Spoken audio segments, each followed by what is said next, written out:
Hello, everybody. Welcome back to the news desk for End Step. And what an amazing tournament we have had so far. Simon, Maria, Rich, and Riley hanging out with you here. And the first thing we've got to do on End Step, Simon, is name our card of the day. It was tough to pick one. I went, with the help of Frank Carson, of course, to run the numbers, I went with Monvully Acid Moss. What? And Riley and I, we witnessed the power of Monvully Acid Moss firsthand. Turn 2 Sakura Tribe Elder, turn 3 destroy your Urza's Tower, and look at these stats. 2 players with Monvully Acid Moss. Yesterday was the most popular card in the entire tournament. 0.39%. And that's rounded up. So thanks, Frank, for helping me calculate that. Tien is playing 3 out of the 5 copies in the whole event, and he has the best record in the Swiss with his Titan Shift deck.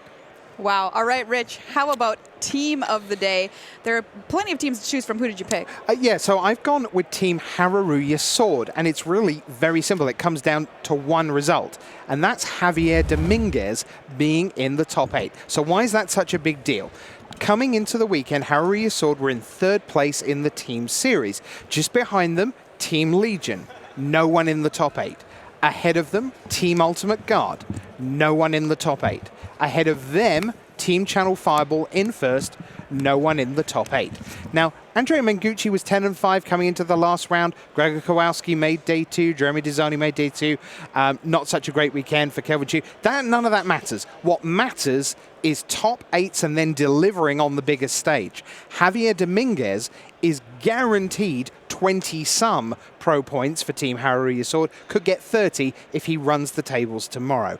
And because they're already in 3rd place, every possibility that when we leave this weekend here in London, Team Haruya Sword will be in one of the 2 seats that say, ka-ching, you do make the finals of the 2018-19 team series. So my team of the day, clear cut with the sword, it's Haruya Sword. Wow, things really heating up there. Okay, how about we think about match of the day. Riley, what have you chosen? My goodness me, Modern is just an absolute Wild West format, and there are so many decks that are available to play. But in all of the Wild West, there were no two-boy cowboys that were more rootin' and tootin' than Chi-Cheng Ye and Mark Jacobson here, who in round number 13 brought 2 of the most wild and off-the-wall decks you're going to see in the form of Dredge and Red Eldrazi. So game number 1 shapes out in a way where we're seeing Dredge do Dredge things, of course, but ultimately thought not see a Reality Smasher, giving us that Eldrazi winter cold snap here as we come through to game number 2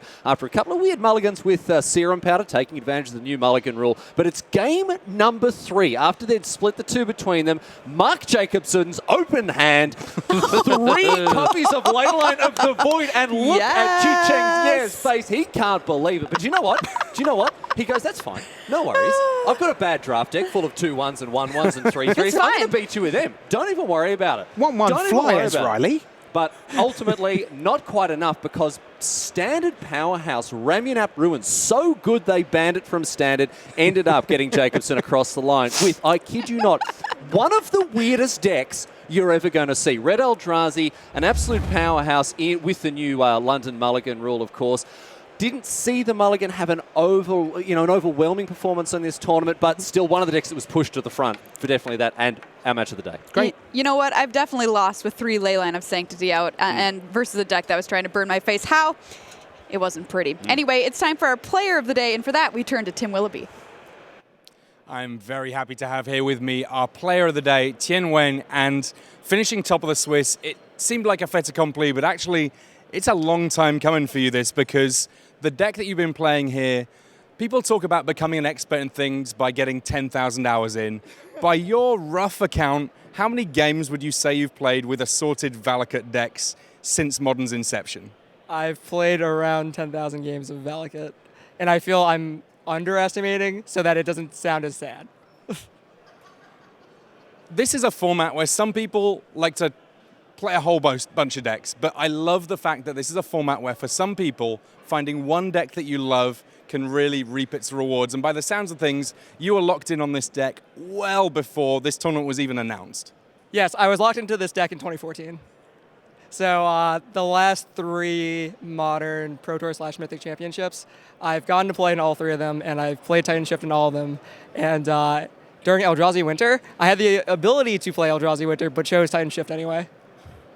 Well, that is quite the high accolade, and it might have been a little bit of time coming, but it's paid off now because you're number 1 in the Swiss. You're going to get to choose to be on the play for the entirety of this top 8. And by my understanding, that's a pretty big deal. Yeah, it's a huge deal in Modern. I think it can swing a lot of matchups being on the player of the draw.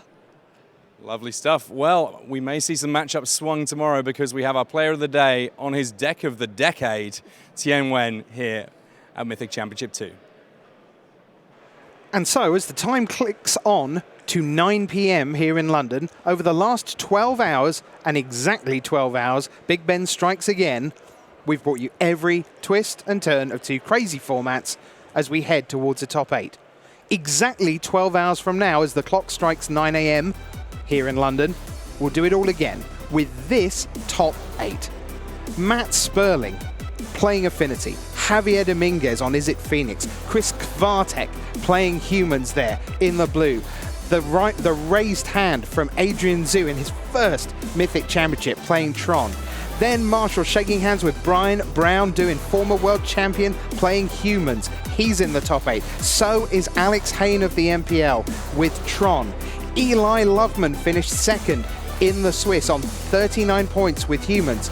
And our player of the day, well, that was Chen Win, and he finished on 43 points. Tomorrow, those 8 will battle for the title of Mythic Champion. Do not dare miss a thing. On behalf of everyone here for Wizards of the Coast and on the coverage team, that's what's at stake. I'm your host, Rich Hagon, saying bye.